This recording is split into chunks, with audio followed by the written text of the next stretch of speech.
Hello, everyone. Welcome to the Jon Krawczynski Show here on Talk North. I am Jon Krawczynski from The Athletic, the Timberwolves beat writer for The Athletic, and usually I'm joined by Jim Suhan. He is on vacation this week, so every once in a while, we will go with a solo pod to just kind of flex my ego and just clear everyone out. We're running isolation for the next 40 minutes or so of just Jon Krawczynski. I hope you don't get sick of it. Sometimes the Timberwolves offense can get a little stagnant when Ant or Julius Randle go ISO, but I'm going to try and keep this thing moving throughout it and just give it a shot and see if you guys like it, see if you don't. But we are going to get to a lot of topics today coming out of the All-Star break.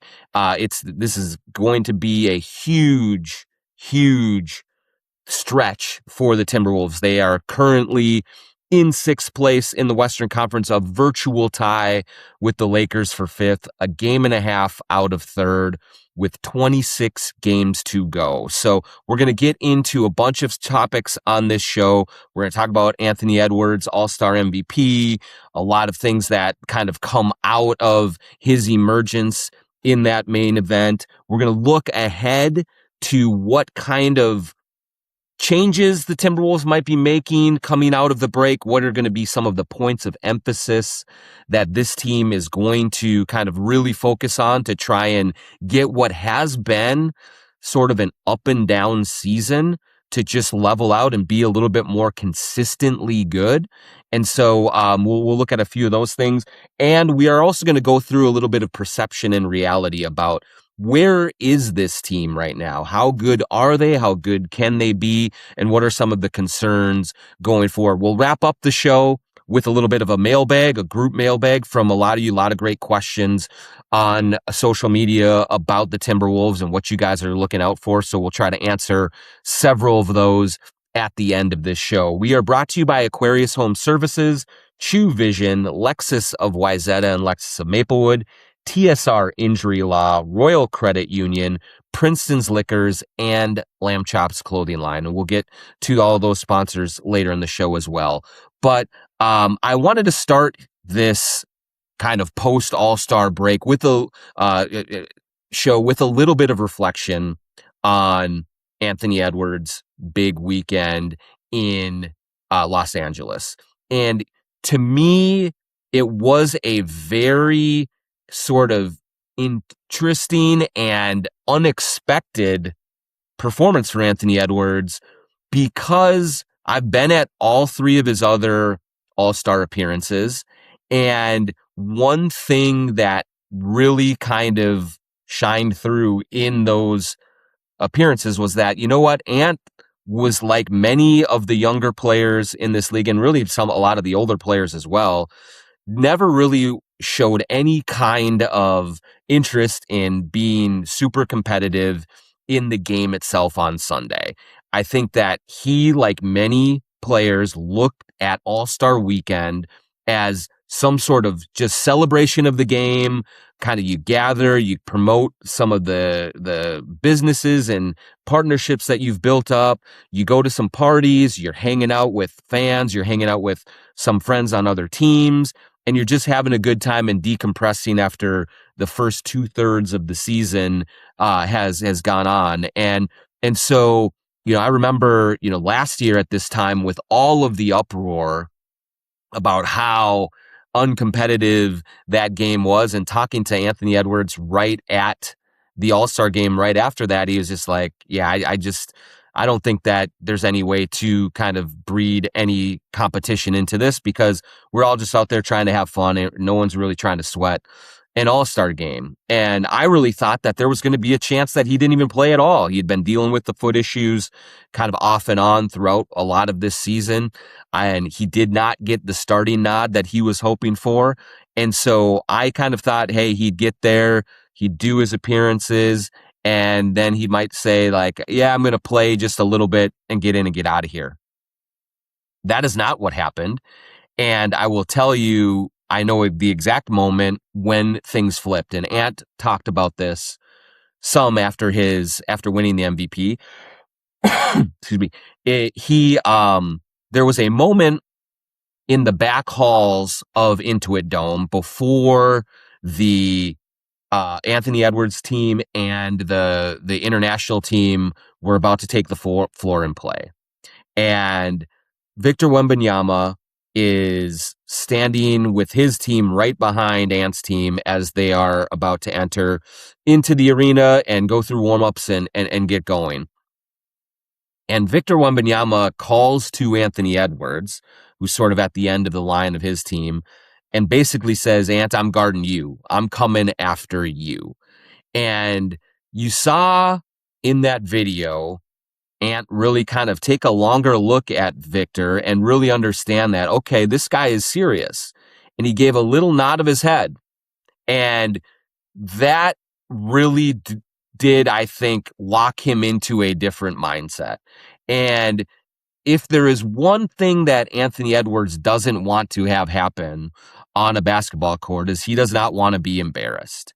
And he knew in that moment that Victor Wembanyama was coming to try to embarrass him, to try and dominate him on the basketball court in front of millions of people watching at the league's showcase event. And it doesn't matter that Edwards was probably in the group with a lot of other players that said, you know what, this is cool, but can I just get in and get out of here? Maybe just break a little bit of a sweat and then get on to my vacation. In that moment, his manhood was challenged. Like, I don't think that's hyperbole. I think that the look on his face when he kind of nodded his head and said, all right, this is what you want. Here we go. I think that just really did flip a switch in him to say, all right, I'm going to come out here and I'm going to play hard. It's not game 7 of the Western Conference semifinals against Denver, but it was also not what we saw last year in the All-Star game with just the complete lack of effort from almost everyone involved in shooting half-court shots and all of those things. And so they get out on the floor, and the format I do think helped. It's 12 minutes. Like, there's a very finite amount of time that you have to play. And Ant started making some shots. And once he started to get going and catch a rhythm, you really understood what his potential in this league is. And, you know, I've heard Bill Simmons talk about this. I've heard Ryan Russillo talk about this a lot. In these all-star games or in Olympic competition, when you have teams of star players from all different NBA teams get together on one squad, in the moment of truth, there is always one or two players who everyone else looks to run the show in the big moments. I remember several years ago, I can't remember which exact All-Star game it was, but it was an Elam ending game, and we got down this stretch of the game, and Chris Paul was not not voted a starter in that game, but he was on the floor when the game tightened up and when there was some real competition going. And the ball always found Chris Paul's hands to get the possession started. Every player said, we're going to get the ball to Chris. He's going to get us going and get us into what we need to do. And very much so this last weekend at the Clippers Stadium, you saw every other star on Ant's team defer to him for big shots, for big stops, for big moments. And I just think that is another level that he is getting to now. We saw him in the Olympics, and he was a good contributor on that team, but not one of the main guys. Like, when it came down to it, it was Steph, it was KD, it was LeBron. But now in this year 6, taking the next steps that he has as an MVP type of a candidate, or trying to get into that conversation, the clutch shooting that he's had all season long, just the consistently great offense that we have seen from him. Now that's translating over to these big stages, the All-Star game, where it is full of egos. It is full of guys who are used to having the ball in their hands when their team needs a bucket.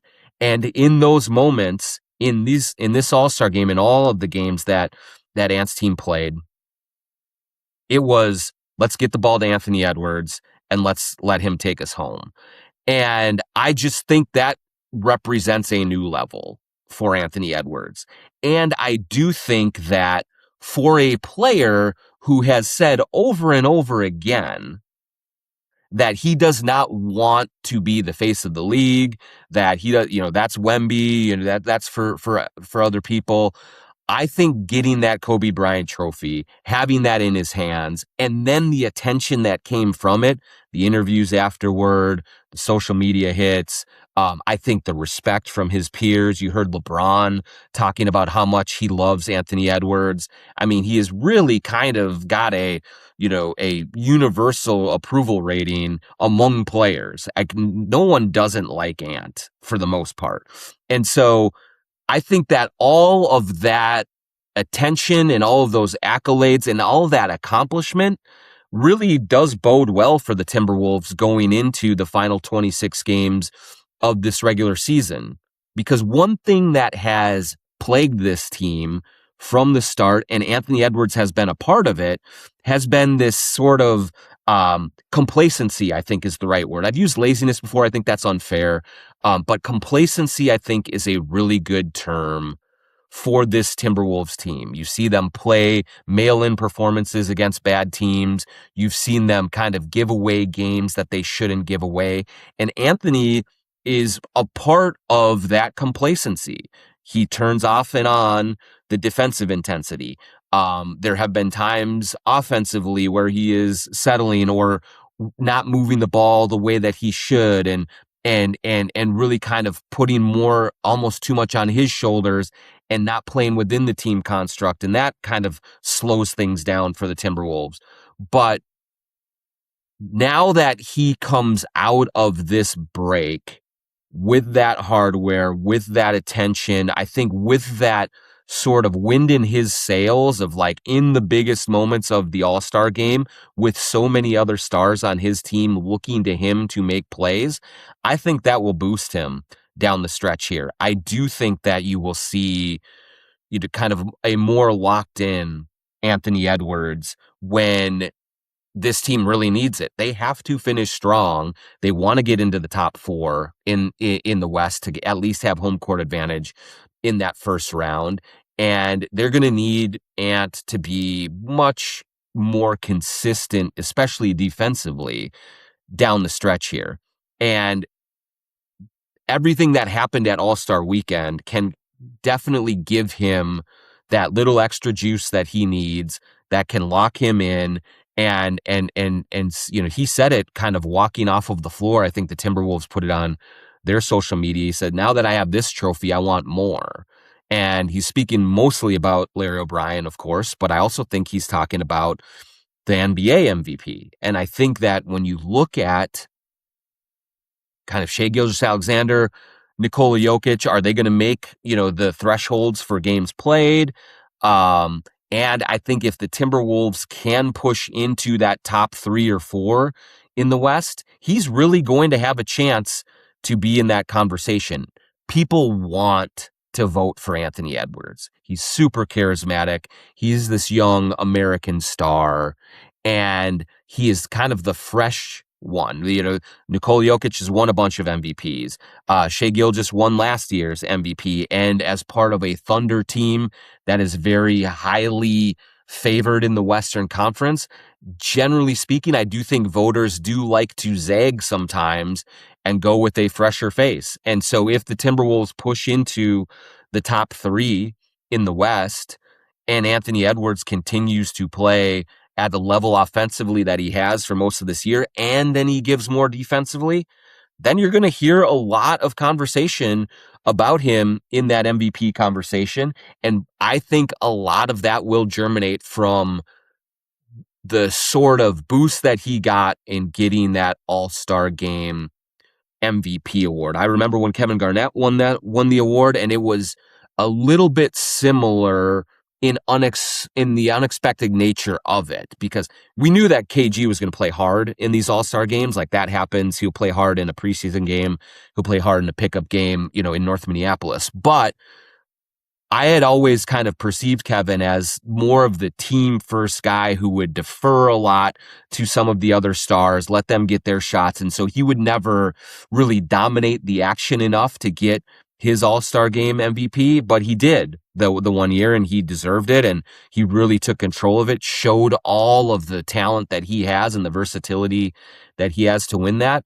And similarly, Ant just needed to try because he has all of the physical tools. He has the versatility. He has the leadership. He has the magnetism that make voters drawn to him, that make his teammates drawn to him. And so that came out in Los Angeles, and it was really fun to watch. It was really cool to see. And I do think, like he said, you tip your hat to Victor Wembanyama for stoking that fire. And Ant is a player who needs to be poked and prodded every once in a while, and Victor poked the bear and got the best out of him, and that was really cool. And so we'll see how this all plays out down the stretch of the regular season, but I just really think that Anthony Edwards is poised to really finish the season strong, coming off of having that Kobe Bryant trophy at his home. He really reveres Kobe Bryant, and that's going to be a good thing for the Timberwolves going forward. So we will take a quick break here and get into some of the other kind of subjects that we have. We're going to talk about the rest of the regular season. We're going to talk about perception versus reality with this team, and we'll get to a mailbag as well. But first, I want to let you know that the Jon Krawczynski Show on Talk North is brought to you by the Aquarius Home Services Studios. Scott for Aquarius, your authorized independent Connecticut dealer. It's 2026 and time to fix your problem water. Time to enjoy spotless dishes, softer skin, cleaner laundry, and say goodbye to funny taste and odors. Upgrade today and enjoy no payments and no interest for 6 months on a new high-efficiency Connecticut water treatment system. Schedule your free water test at AquariusHomeservices.com. Financing based on credit approval. Aquarius, earning the right to be recommended. Also want to tell you about True Vision in Bloomington. If you're watching this on our YouTube channel on video, you're seeing I am flying solo, and I'm flying solo without glasses on. And for a very long time, I had been wearing glasses, been wearing contacts since I was, in middle school and high school. And a couple of years ago, just made the decision, I'm going in to True Vision in Bloomington. I'm going to TrueVision.com. I'm going to fill out the forms that I need, set up the free consultation. And I went in there and was just completely blown away by the service, by the care, by all of the education that the good folks at True Vision provide.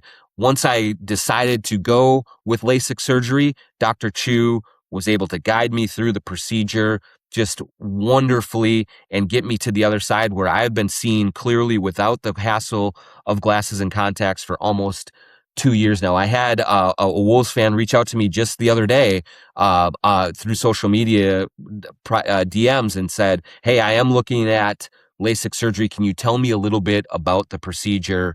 And I'm like, yeah, absolutely. You go to TrueVision.com, you fill out your form, you get the free consultation. They will take you through all the steps, but the process itself, it's over in like 3 minutes. You get like 45 seconds for each eye. They are in and they are out of it. You go through, and then you have a little bit of a 6-8 hour recovery period, and then you're seeing just clearly like you never needed glasses or contacts before.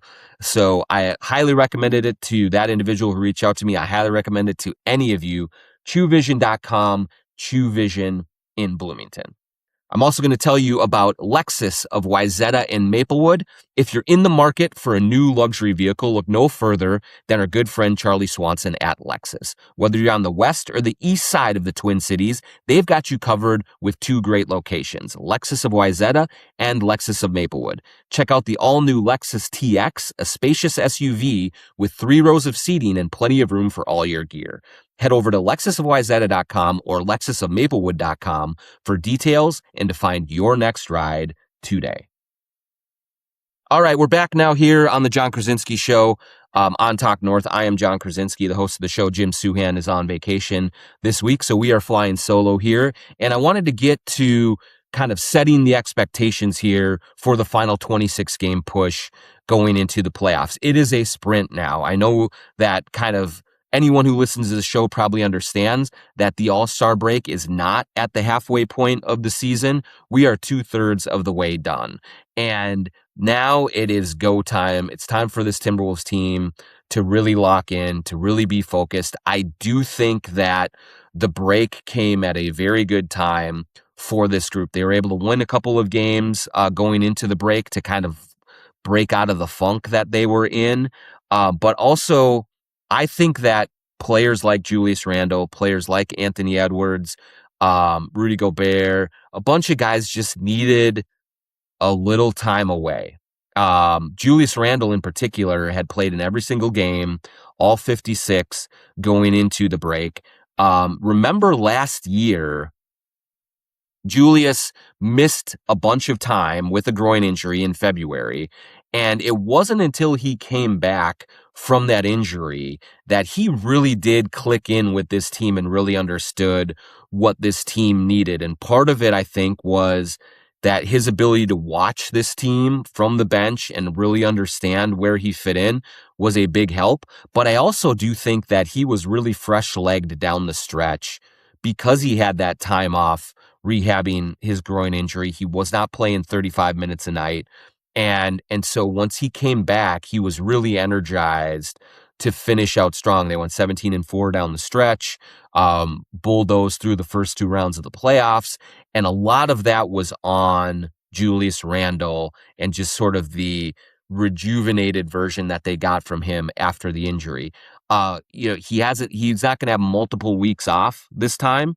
But I think getting a week to put his toes in the sand, hang out with his family, just relax and decompress after the stress of the trade deadline and his name getting thrown all about things, I think that's going to help him quite a bit as he really just tries to lock in down the stretch. And when Julius Randle is effective on defense and then really is distributing and playmaking and being the hub on offense, that's when the Timberwolves play their best basketball.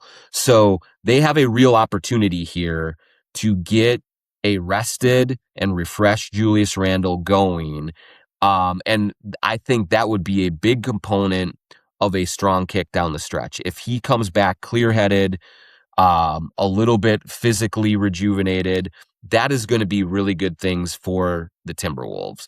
One thing that I'm really interested in seeing on Friday, starting as soon as Friday night against Dallas, is Chris Finch mentioned this right before the break. He said he felt like there were going to be some tweaks that needed to be made to the offense to really kind of make sure that they are maximizing everything that is capable to them coming out of the break. And, in one respect, you're saying, okay, yep, I can see that because of some of the uneven play that they have had, because of some of the times that they have really sort of ground into stagnancy from isolation basketball with Julius Randle, with Anthony Edwards, that there are real opportunities to improve it. At the same time, you look at the numbers, and since January 1st, they're number 1 in the league in offense. And so clearly they are producing at a level that they need to, but I think that Finch is looking for something that is a little more sustainable night to night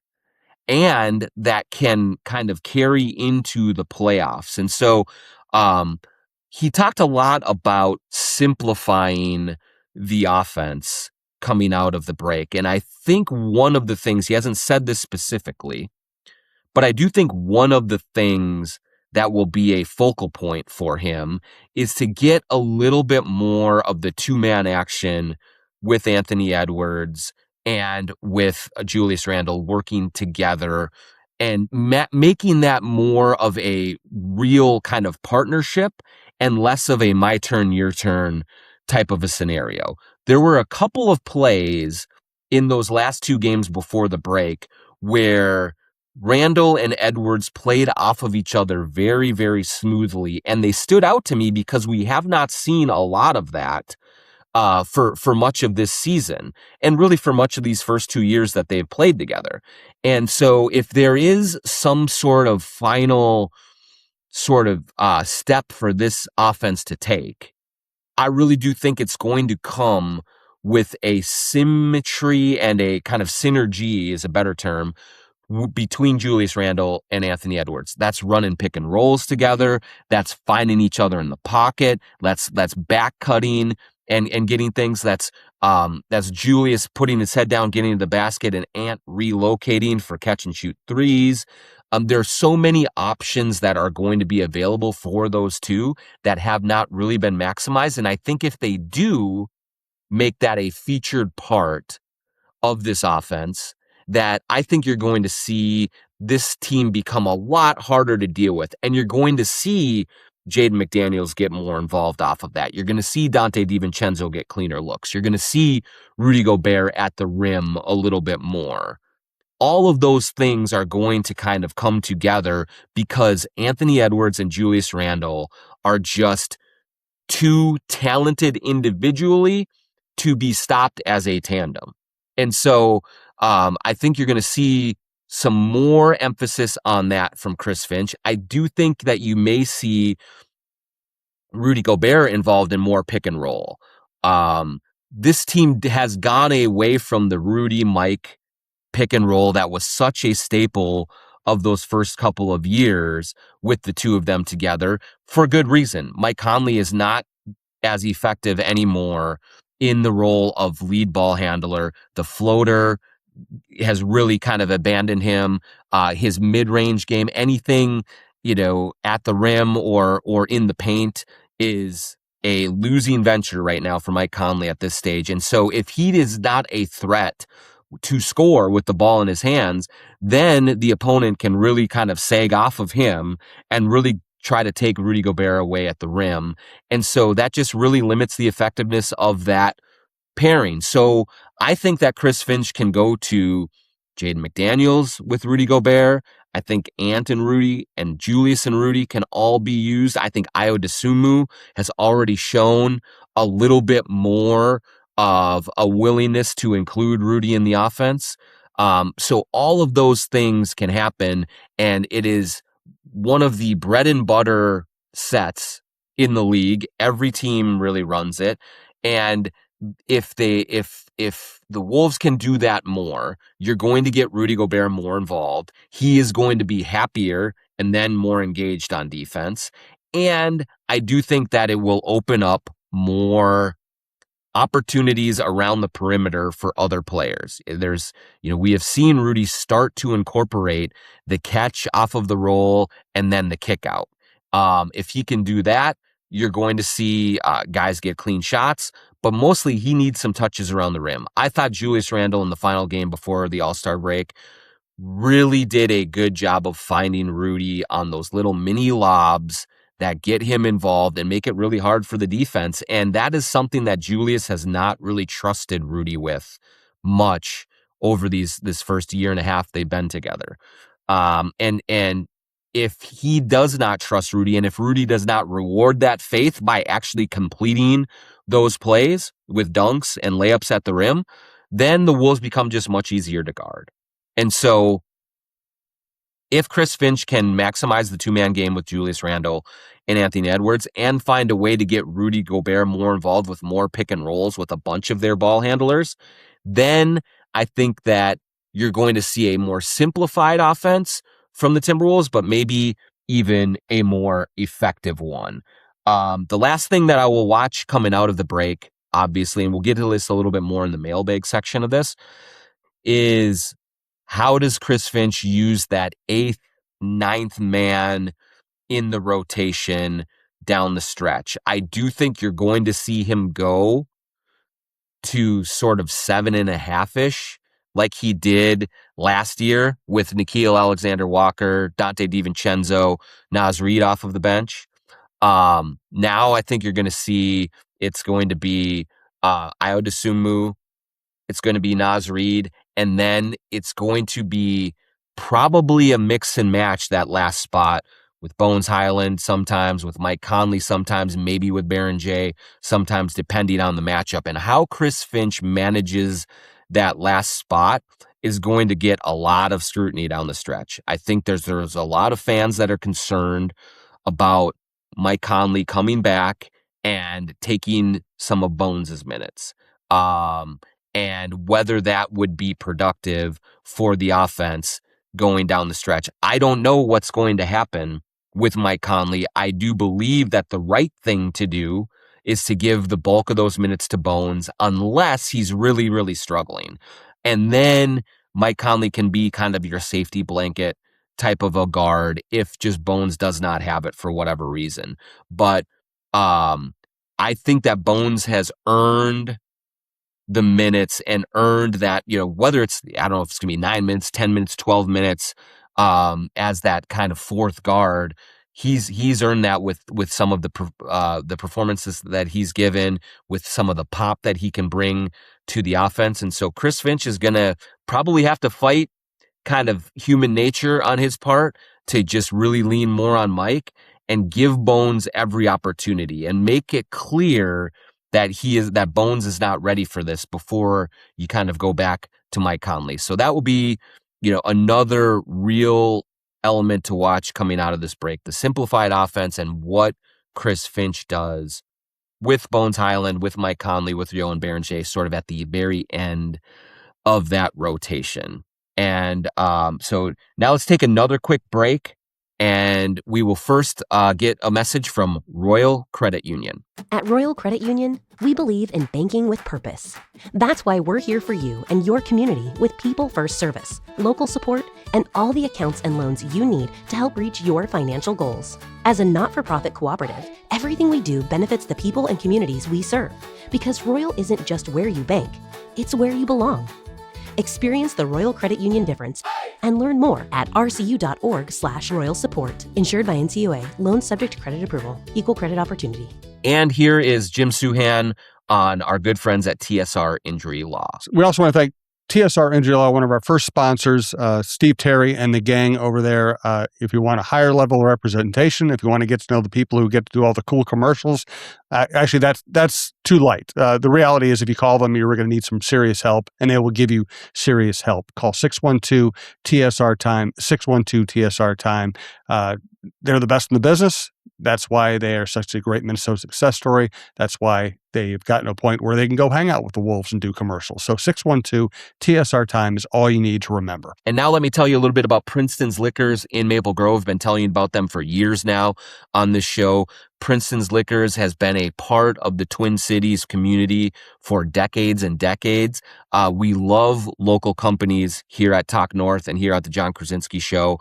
And we love Princeton's Liquors for their just wonderful selection of bourbon, wonderful selection of craft beer, but really any kind of spirits, THC, seltzers, and gummies, anything you need, you can get at Princeton's Liquors. A reminder, I've been telling you that Bill Princeton has been embedded in the basketball community in this town forever and ever. He was an intern with the Timberwolves and Lynx right around the turn of the century, wore the crunch costume in the summers. He was out there among us, kind of just really celebrating this game and celebrating this community. And that's what Princeton's Liquors has been doing in Maple Grove forever and ever. Go into Princeton's Liquors, get what you need for watching a game at home, for some kind of a gathering that you have, maybe for celebrating the early spring that we had, and then maybe for kind of just giving yourself a little comfort after having to shovel some snow again this week. Go to Princeton's Liquors in Maple Grove. Tell them the Jon Krawczynski Show sent you. All right, back here now again with the Jon Krawczynski Show. I'm Jon Krawczynski from The Athletic. We are filling in for Jim Souhan, who is off on vacation this week. We're going to do a little perception reality here to kind of set the stage for this final push for the regular season. And I will admit to y'all that I have probably been in the same boat that many of you have in terms of trying to process what this Timberwolves team is and what it can be. And it is a team that on one night can look terrible, can really just not give the requisite effort, can challenge every single thing that you know about the game and that you want to believe in this team. When you lose to the Pelicans, when you lose to just some of the terrible losses that they had, the Bulls, like they don't just lose games, they lose your faith. And I understand that because of the lack of intensity, the lack of just focus, and really kind of maybe just insulting themselves with the way that they kick away some of these games. And then you'll see them play the OKCs, you'll see them play San Antonio, you'll see them play Cleveland, some of the really good teams in this league, and they lock in and they look overpowering and overwhelming. And so you just kind of are at a loss, or at least I have been at several times, like, what can this team be? And in many ways, I've said this before, but I think that this Timberwolves team is the living embodiment of Rudy Gobert. Rudy Gobert is a winning player. You have Rudy Gobert on your team, you're winning a lot of games. You're getting to the playoffs. You're going to have a chance to go deep into the playoffs. Every time Rudy Gobert's on your team, he has that much of an impact defensively, offensively with his screening, just everything that he does. He is a winning player. But, man, you see those times where Rudy drops a pass that's right in his mitts, right at the rim. You see him lay one up and it clanks off of the rim from 2 feet away. You see him airball a free throw. The mistakes that Rudy makes are really glaring, and they stick out, and they can be put on social media, and you can make fun of it. And it's just kind of like, man, that looks awful. And because his mistakes are so loud, because his shortcomings are so clear in some of the base elements of the game, it really does color a fan's perception of who he is as a player overall. When really overall, he is a Hall of Famer. He's one of the best defensive players ever. And he is a guy who drives winning on a nightly basis. Similarly, the Timberwolves are a very good team. They win much more than they lose. They have been to the Western Conference Finals the last 2 years. They have an incredible amount of individual talent on their team as well. But when they decide to play poorly, they look like a lottery team. They look like a team that should be in the running for a top 5 pick and has no chance against some of the heavyweights in the Western Conference in the playoffs. And so those sort of bad games that the Wolves have really can color your perception of what this team is as a whole. And when you look at some of the numbers that we have coming out of the break, as I said, they're number 1 in the league in offense since January 1st. They are 7-3 in their last 10 games. The only team in the West that is better over the last 10 are the San Antonio Spurs at 8-2. So they just keep on winning games, even if some of those 3 losses were like, my gosh, just relegate this team to NBA Europe. They're so bad. But they always find a way to win much more than they lose. They're in good shape. They are one of 4 teams in the league that's top 8 in both offense and defensive efficiency. That is telling you that this is a legit contender. That is, generally speaking, if you're in the top 10 in offense and defense, you are a contender. If you're in the top 8, even better. And that's what this team has been all year long. So they have that capability. You have Ayo Dosunmu on board. Now, he really, I do believe, shores up some of the depth issues, especially at guard, that and make this team a lot more formidable down the stretch. Now that he is here, having a little bit of time to catch his breath after the trade, I think is going to be good for him. And so they are well positioned, I would say, to come out of this break and go on a run and climb up the standings a little bit. Here are a couple of the things that you worry about on the flip side of the coin. One is that, yes, they're first in offense since January 1st.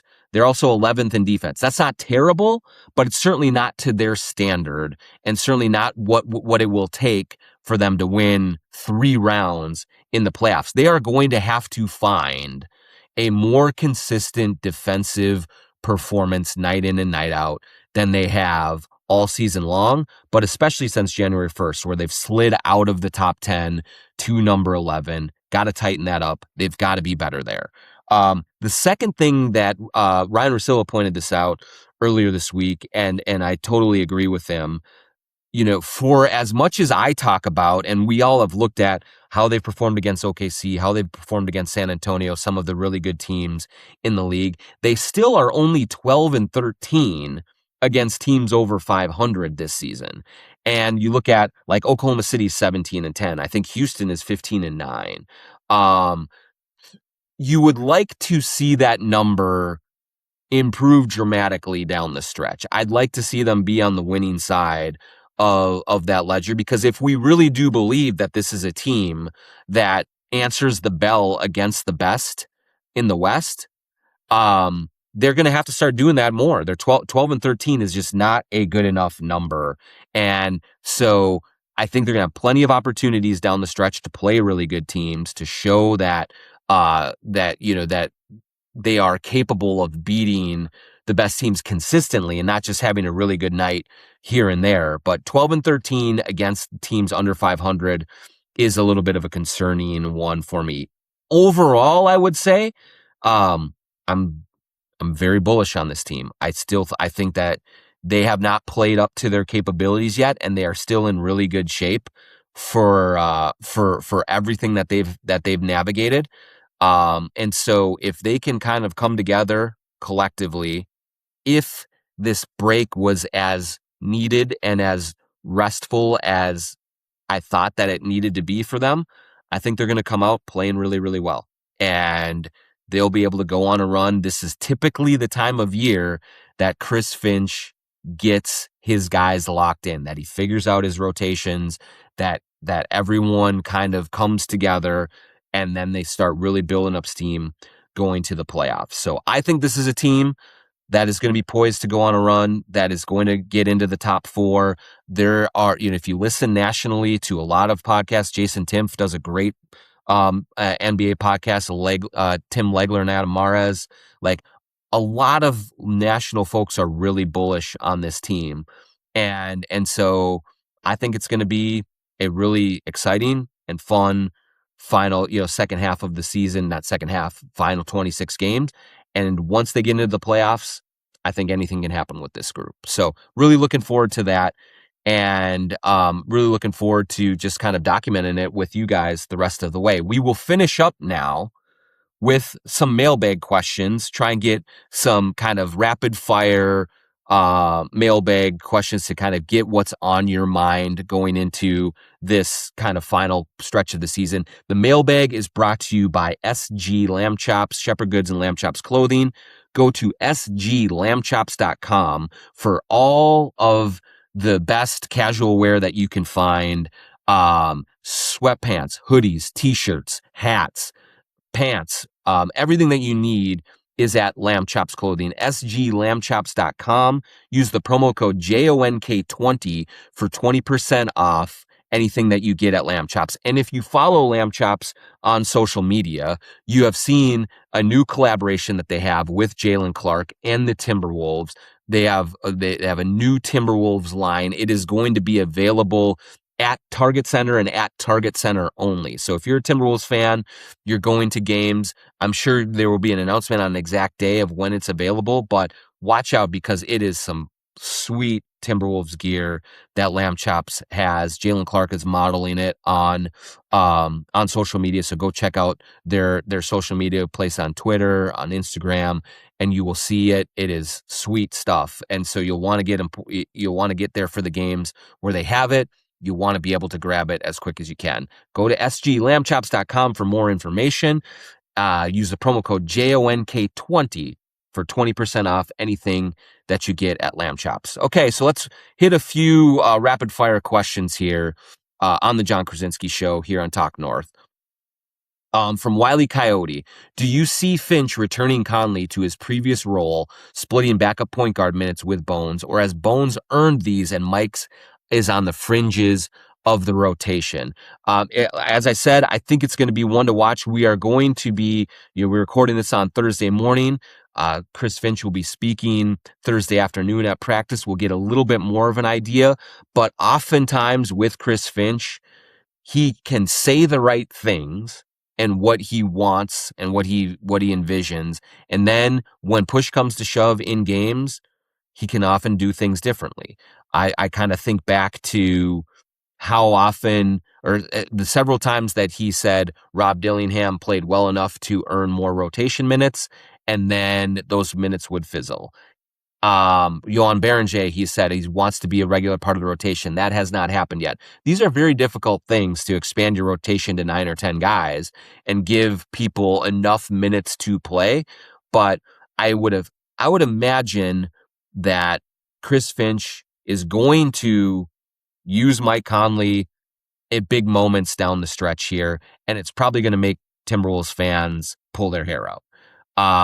But Mike Conley has earned that trust from Chris Finch, and we will see how he doles out those minutes, because I would like to see Bones get every opportunity to take all of those minutes. And if he does not perform, then you go to Mike Conley. I see Mike Conley as in case of emergency break glass type of a situation here.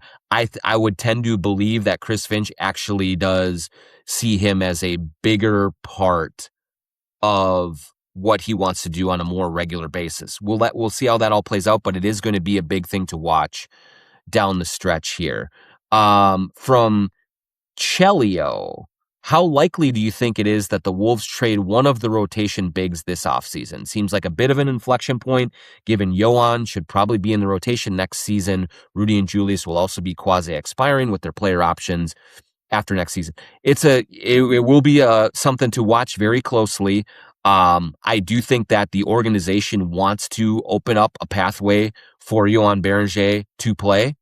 It is very hard to do that with Nasri, Julius Randle, and Rudy Gobert taking up all of the front court minutes as we speak. We've talked about it. Chris Finch has talked about putting Nasri at the 3 more. I think that can happen, but I don't think that's a long-term kind of solution to real minutes for Johan Berenger at that spot. And so I do think a lot of that is going to hinge on what happens in the playoffs. If they are a one and done team, if they flame out and it doesn't go well, I think the chances of big changes are higher. Like it could be, Rudy going somewhere, Julius going somewhere, opening up that time for Johan Berenger. It could be a Giannis trying to make a Giannis trade. Like there could be some major things that this team pursues if it doesn't go well. If they make the finals, then it's going to be a lot harder to change things because of the equity that this group has built up. So, but I do, to Chelio's point, I think it is reaching an inflection point here. And so that is something that I'll be watching closely as we get to the summer. From Linda Higgins, one post said Johnny Juzang was going to get a real contract. The next said he was waived. Which is it?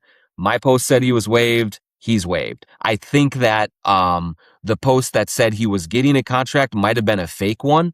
I know there is a reporter out there named Ari who does kind of throw some stuff out there, but I think that was not a burner account, but like a fake Ari account, and said that Johnny Juzang was going to get real minutes and a real contract. He is not. I think that it's unfortunate because he shot the lights out in the preseason. And I do think that there were opportunities earlier in the season that Chris Finch could have gotten him a little bit more run here and there when the team was struggling, when guys looked a little bit tired. On the second nights of back-to-backs, I would have liked to have seen Johnny Juzang get a few more minutes. At the end of the day, though, he was on a 2-way contract, and he had been reaching close to the end of the number of days that were available before they would have had to convert him to a regular contract. And I don't think that Johnny saw a pathway to real minutes down the stretch here with the Timberwolves. And so I think it was kind of a mutual decision, as I understand it, where the Timberwolves would have liked to have kept him around maybe on a 10-day or something like that, and then see what happens. But I think that Johnny Juzang was looking for an opportunity to have more minutes than would be allocated to him. He was not going to crack the top 7 or 8 in this rotation down the stretch when they are trying to win every game. And so I don't know if he does have another option available to him, if his agent has lined something up with a team maybe that isn't contending right now, that has some minutes to allocate to Johnny Juzang to let him get out there and shoot it. But I do think that he saw a roadblock here that made it really not make a whole lot of sense for him to stick around if he wanted to try and make an impression on this court. I really liked Johnny Juzang as a person, getting to know him, like talking to him. We'd have some really funny conversations about ice fishing, about, he would tell me like one point this winter, for the first time, he walked out on a frozen lake and got totally tripped out about it. And like you as a kid, not from this area of town, of the country, and being totally wowed by the snow and the ice, like it was really fun to talk to him about that. I think that he can play in this league. I think that his shooting is legit. I like his size. I just think that he, like several of Josh Minot, Luka Garza, Rob Dillingham, Leonard Miller, like they're just got stuck on a team that is really talented, that is trying to win as many games as possible, and it really wasn't conducive for him showing what he could do. So I hope he gets a chance somewhere else. But yes, like there was a little bit of discussion about, hey, do you want to stick around on a 10-day and see what that parlays into? And I think that both sides came to the agreement that maybe if he has an opportunity elsewhere, it would be better for him to go somewhere else. This one from Brandon. Memphis as the example. What did the Timberwolves do specifically or not do to keep the winning window open? Maybe not perennial Western Conference Finals team, but to stay away from the Cuban gap years. Is it on what picks they have left? Trade for mid-tier guys like Io? It's a good question, Brandon. I think we've seen the Grizzlies sort of implode over this last year now, and really taking away a team that looked to be poised to really compete in the Western Conference for a long time. It does show, though, how fickle these windows can be. When you look at what happened with Memphis, you had Ja's off-court situation and his injuries. Jaren Jackson was injured a bunch. Dylan Brooks was Dylan Brooks. And I just feel like they hit a ceiling for many reasons that the Timberwolves hope to avoid. To Memphis's credit, to Zach Kleiman's credit, they've done a really good job, I think, of drafting role players and adding guys, to supplement what was the core of Ja Morant, Jaren Jackson, Desmond Bane before they traded Bane before the season. But when you look at how they've added Zach Edey, and I know he's been hurt, but man, that looks like a great pick. Cedric Coward, Jalen Wells, Scottie Pippen Jr. Like they have just all of these guys that come in and play really well for them. It's just that their big guys, their main guys, and especially Ja Morant, has failed them. And the way that the Wolves avoid a similar fate is that Anthony Edwards does not fail them that same way, that Jaden McDaniels continues to improve, that Naz Reid continues to improve, that Julius Randle and Rudy Gobert hold down their end of the bargain. That's the core of this going forward. And then you do hope to hit on Ayo Dosunmu. You do hope to hit on Yohan Berenger. You hope that maybe Jalen Clark kind of improves and becomes a more reliable offensive player. You wish that would have happened with Rob Dillingham. It didn't. And so with this front office, the challenge will be keeping the young core together. And I really do think right now that the young core is viewed as Anthony Edwards, Jaden McDaniels, Naz Reid, and Yohan Berenger. I really believe the organization looks at that going forward as the young core. And then it's going to be up to them to shuffle the deck chairs and to kind of keep really good supporting cast members coming through. And whether that is, making trades and acquiring guys like Julius Randle or Rudy Gobert, whether that's, Ayo Dosunmu, another one, whether that is hitting on lower draft picks, even though they don't have a ton of draft picks coming forward, like they do have some available opportunities to hit on those.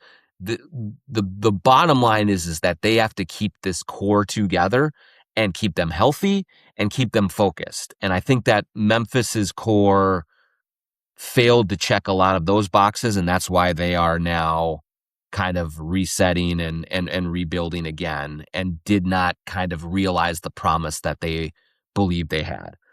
Okay, here's one from Nazrian. Why don't Wolves journalists ever write about Finch's shortcomings or ask him direct, hard-hitting questions? It's like he gets a free pass. Then the next thing you know, Chase Frederick is writing a hit piece on Ant. On the outside looking in, it seems like Finch isn't held accountable. I would just say you're not paying attention. You're just not. We write about this. We write about his shortcomings in games, in-game management. If he makes a mistake with a substitution, if he has a bad rotation, if he should have called a timeout, we write about it. We do ask about it. What we don't do is we don't get up in a press conference and berate him and say, how could you do this? You're an idiot. Why did you do this? And that's what fans want. They want some sort of frontal, how could you be so stupid type of a question. And that's just not the way that I have worked. That's not the way our press corps works. We worked on it with a level of respect that has been earned by Chris Finch over these last 4.5 years. 2 Western Conference Finals runs, the most sustained period of success in Timberwolves history, and the way that his players talk about him. Even in the difficult times this season, the 5-game losing streak, when they stubbed their toes, whatever, publicly and privately, there has been no real complaints about Finch in the way that he coaches and him losing the locker room or anything like that.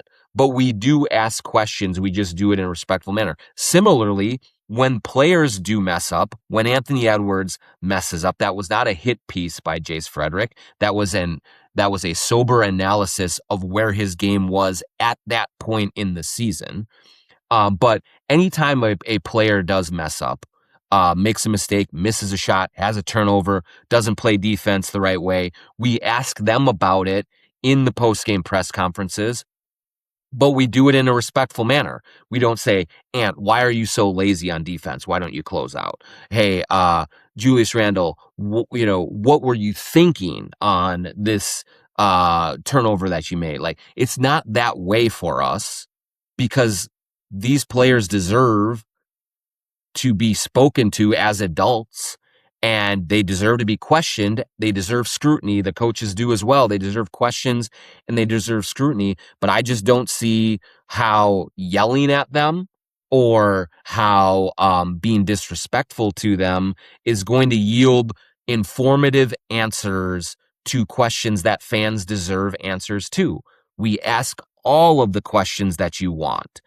It's just done in a way that's not your Twitter voice. That is not saying Finch needs to be fired after one loss. That's not saying that player X needs to be traded because they've struggled the last 2 games. Like, the fan part of it is very passionate and it is very emotional, and that's okay. Like, there's a reason for the reason I have this job right now is because you are so passionate, you are so invested, and you get so emotional about it. That's great.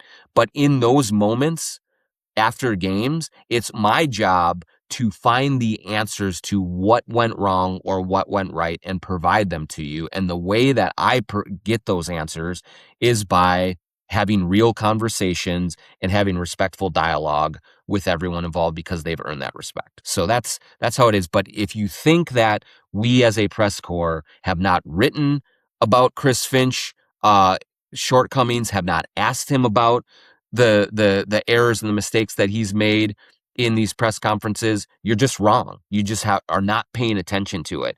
And the times that we do ask and Finch owns up to it and says, yeah, that was my mistake, I got to be better there. Then people on Twitter say, oh, all he does is say that that's his mistake and that he messes up. So sometimes he can't win with that as well. But I promise you, we are doing our jobs and we are asking the questions that need to be asked. We are just not asking them, in a way that is fiery or incendiary or is only going to elicit defensiveness from the subject matter. So that's just what I have to say about that. Let's see if we got one more here. Again, thanks to Lamb Chops for sponsoring this. Go to sglambchops.com, promo code JONK20 for 20% off anything that you get there at Lamb Chops. Oh, a couple of questions about signing a buyout guy. And I do think that, yes, there still is an additional possibility of signing an additional buyout guy. What we don't know yet is who's going to become available. I don't think DeMar DeRozan is going to become available. I think there was some speculation about that earlier on, right after the trade deadline, that might happen, but it doesn't seem like the Sacramento Kings are going to go that route. That was a name that I was going to watch closely. Same with Kyle Anderson. He's now playing a lot in Memphis, so I wonder if he's going to become available. But they will be looking at all their options on the buyout market to add something more to this equation. I would caution fans, though. I would caution you. It is an extreme rarity that someone enters the buyout market and then joins a team for the stretch run and becomes a critical piece of a deep playoff run. Everyone does get excited. I think about, Gordon Hayward going to the Thunder a few years ago, or, several players, like big name players, will be bought out, and then some team will sign them, and then there will be the graphic on social media with LeBron James and Luka Doncic and whoever, kind of as the buyout guy, and like, oh man, the Lakers are a problem now, and then that guy will not play, or will not make an impact. And so it's good for depth. I mean, I think it's good for the Timberwolves to explore and see if there's anyone out there that can kind of just give them a little hedge against some health issues if they crop up or something like that. But if you are expecting someone to hit the buyout market, come to Minnesota, and then join the 8-man rotation, boy, I think you're going to be pretty disappointed about that. So yes, the Wolves will monitor it. I think it is possible that they will add someone, but I would temper your expectations for who that person or the impact that person can make on this team the rest of the way. So, all right, I hope that you guys like the solo edition. I need a little drink of water. My throat's a little dry now after just droning on forever and ever about this. But thanks as always for your support. Let me know what you thought about the solo pod and where we can improve and what you liked about it as well. Thanks for all your questions in the mailbag. I'm sorry I didn't get to all of them, but I appreciate all the passion. And thanks to Davide Rosso for producing the Jon Krawczynski Show. It is brought to you by Aquarius Home Services, Chew Vision, Lexus of Wayzata and Maplewood, TSR Injury Law, Princeton's Liquors, Royal Credit Union, and Lamb Chops Clothing. So thanks to everyone, and we will talk to you next week.